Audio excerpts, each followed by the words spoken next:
Assalamualaikum warahmatullahi wabarakatuh. Perkenalkan, nama saya Azmi Latifatu Zahro dengan nomor induk mahasiswa 23030010031. Pada kesempatan kali ini saya ingin menyampaikan beberapa bab yang saya pahami mengenai konsep dasar sejarah untuk memenuhi tugas dari Bapak Ganda Febri Kurniawan, MPD. Di belakang saya sudah tertera mind map konsep dasar pendidikan sejarah yang berisikan: pertama, urgensi pendidikan sejarah. Yang kedua, hubungan pendidikan sejarah dan juga politik. Ketiga, berpikir historis, model historical thinking project. Dan yang terakhir, kesadaran sejarah. Nah, mari kita mulai saja. Oke, untuk materi pertama, ada urgensi pendidikan sejarah. Nah, kalian pasti bertanya-tanya kan, apa sih pentingnya belajar sejarah, apa untungnya? Kan kita harusnya move on gitu kan, bukannya terus ngelihat ke belakang. Nah, terus sebenarnya gunanya itu apa sih kita belajar sejarah?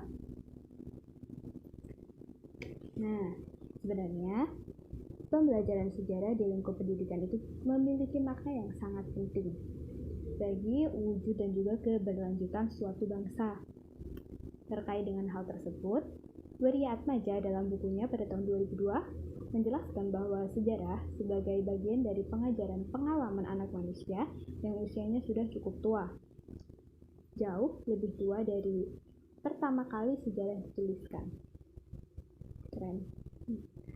Nah, sampai saat ini sejarah dimaknai sebagai peristiwa yang pernah berlangsung, kisah yang pernah terjadi, dan juga ilmu yang mempelajari peristiwa tersebut.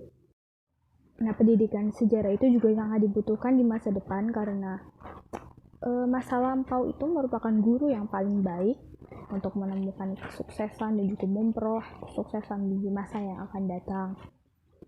Jadi, ya, masa lampau itu memang bisa dijadikan pembelajaran untuk hal yang lebih baik di masa depan gitu ya. Pembelajaran sejarah kadang menjadi tidak populer karena ada anggapan yang mengatakan bahwa sejarah itu tidak jauh-jauh dari hafalan. Jadi sejarah itu hanya menghafalkan karena isinya itu ya seperti tanggal-tanggal kejadian, perang-perang gitu. Agak bosan sih emang. Tapi karena hal tersebut, sejarah jadi mendapatkan anggapan miring dan juga stigma negatif, sehingga mengakibatkan konsep moral yang sebenarnya terkandung dalam materi tersebut tidak dapat tersampaikan kepada siswa. Padahal pendidikan sejarah juga penting untuk meningkatkan perasaan-perasaan atau ikatan dengan peristiwa masa lampau. Kita juga dapat mengetahui asal-muasal, identitas, dan juga alasan mengapa peristiwa tersebut dapat terjadi. Nah, contohnya, ketika kita mempelajari sejarah tentang kemerdekaan, kita dapat mengetahui bagaimana ributnya, chaosnya, kan, bahayanya, paniknya para pejuang dalam usaha melepaskan diri dari Jepang yang sedang kocar-kacir dulu, dibombardir sama sekutu. Nah, tanpa pendidikan sejarah kita juga pasti akan susah meningkatkan nasionalisme dan juga cinta tanah air karena kita bahkan nggak tahu perjuangan para leluhur yang dulu bermandikan darah hanya untuk memerdekakan bangsa Indonesia, hanya untuk kita ya bahasanya.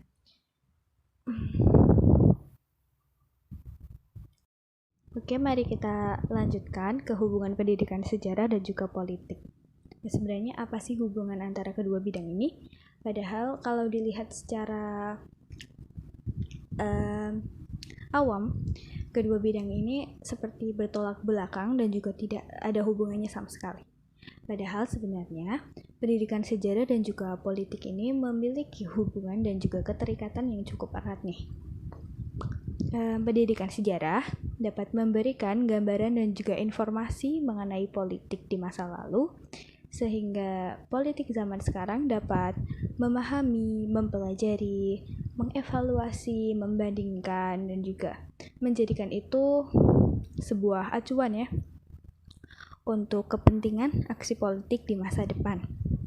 Untuk pendidikan sejarah sendiri juga akan menjadikan politik sebagai peristiwa yang dicatat dan juga diarsipkan sehingga dapat dipelajari lagi di suatu hari. Nah, selain itu, kepentingan politik pada masa kini berpacu pada pendidikan sejarah. Di satu sisi, pendidikan sejarah mengandung nilai-nilai kepentingan politik pada zaman sekarang. Hal ini dapat dilihat dari buku-buku sejarah yang menonjolkan tokoh-tokoh politik seperti Soekarno yang menjadi ikon politik di negara kita yang tidak dapat terlupakan. Namun, penulisan tokoh ini kerap kali namanya dilebih-lebihkan, tidak netral, serta agak condong. Hal ini yang membuat pendidikan sejarah sekarang agak mengerucut pada tokoh-tokoh tertentu yang diselipkan dalam buku-buku sejarah dan tentunya mengandung doktrin di dalamnya. Kenyataan sejarah tersebut menyiratkan sebuah makna bahwa betapa besarnya pengaruh pendidikan sejarah terhadap stagnan politik dan bagaimana pendidikan mampu mengubah stagnan politik suatu bangsa. Keduanya adalah mata rantai yang tidak dapat dipisahkan dan menentukan maju mundurnya sebuah negara. Dengan adanya fakta-fakta sebagaimana disebutkan di atas, dapat dikatakan bahwa sebuah negara akan maju budaya rakyatnya jika memiliki sistem politik yang benar dan tidak mempolitisasi pendidikan. Sebaiknya pendidikan harus bersifat independen, berjalan sesuai perannya. Ini penting karena dari pendidikanlah akan lahir elit politik yang bermoral, dan juga mampu menjawab tantangan. Ayo kita lanjut ke materi selanjutnya, yakni berpikir historis, mode thinking project. Nah, sebenarnya apa sih maksud thinking project ini? Untungnya kita mikir pakai mode itu apa? Oke, jadi mode berpikir ini dirancang untuk mengembangkan pendekatan baru terhadap pendidikan sejarah dengan potensi mengubah cara guru mengajar dan juga cara siswa belajar. Nah, selain dengan penelitian internasional terkini tentang pembelajaran sejarah, inti dari historical thinking project ini adalah bahwa siswa harus menjadi lebih kompeten sebagai pemikir sejarah seiring dengan kemajuan mereka di sekolah. Nah, proyek ini mengembangkan kerangka 6 konsep pemikiran historis untuk menyediakan cara mengkomunikasikan ide-ide kompleks kepada halayak pengguna potensial yang luas dan beragam. 6 konsep tersebut yakni historical significance, cause and consequence, continuity and change, primary sources, historical perspective, dan juga ethnical dimension. Untuk materi yang terakhir yakni kesadaran sejarah. Nah, kesadaran sejarah itu apa? Gimana caranya kita bisa punya kesadaran sejarah? Gimana caranya kita bisa mengembangkan tuh kesadaran sejarah kita? Oke.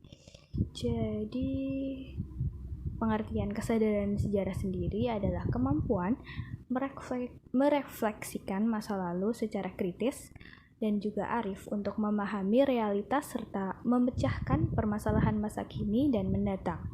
Nah, menurut Aman pada 2011, kesadaran sejarah itu adalah kondisi kejiwaan yang menunjukkan tingkat penghayatan pada makna dan hakikat sejarah pada masa kini dan bagi masa yang akan datang.